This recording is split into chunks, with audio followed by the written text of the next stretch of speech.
Seruput kopi dulu, lur. Situasinya sekarang ini menarik banget.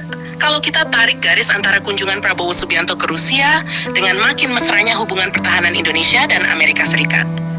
Kelihatannya seperti dua arah yang berbeda. Tapi justru disitulah strategi Indonesia mulai kelihatan. Pertama, soal penguatan hubungan dengan Amerika. Pertemuan antara Jeffrey Jamsudin dan Pete Hegseth itu bukan sekadar formalitas. Ini menunjukkan bahwa Indonesia lagi serius masuk ke level kerjasama dalam. Latihan Super Garuda Shield misalnya, sekarang sudah berkembang jadi salah satu latihan militer terbesar di kawasan Indo-Pasifik. Bukan cuma soal latihan tempur, tapi juga integrasi sistem, komunikasi, sampai skenario perang modern. Artinya apa? Indonesia mulai diarahkan untuk bisa nyambung secara sistem dengan militer barat, terutama Amerika. Nah, yang paling sensitif itu soal proposal akses overflight pesawat militer Amerika. Kalau ini benar-benar disepakati, artinya pesawat militer AS bisa lebih fleksibel melintas di wilayah udara Indonesia untuk operasi, latihan, atau respons cepat. Ini bukan hal kecil, karena secara tidak langsung, itu memberi Amerika keuntungan strategis di kawasan, terutama untuk merespons dinamika di Laut Cina Selatan atau sekitar Asia Tenggara. Sekarang kita tarik ke kunjungan Prabowo ke Rusia. Kalau Indonesia makin dekat dengan Amerika, kenapa justru Presiden datang ke Rusia? Jawabannya, balancing. Indonesia dari dulu punya gaya politik luar negeri bebas aktif.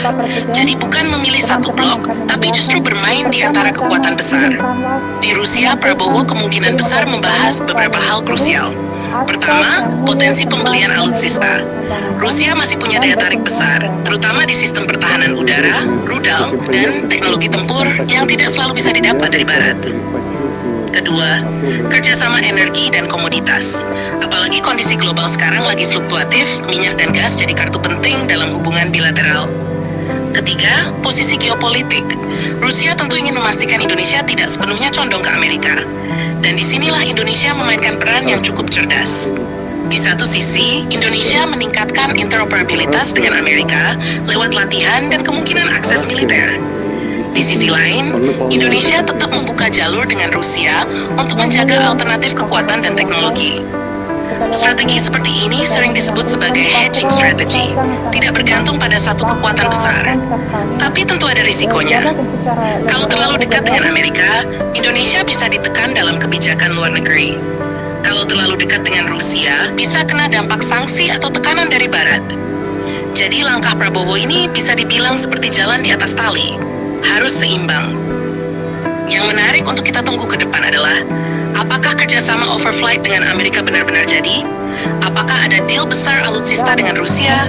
Dan apakah Indonesia tetap bisa menjaga posisi netral di tengah rivalitas global yang makin panas? Karena ke depan, kawasan Indo-Pasifik ini bukan cuma soal ekonomi, tapi juga arena utama perebutan pengaruh militer dunia. Jangan lupa subscribe, like, dan komen di bawah sambil ngopi. Memberikan makna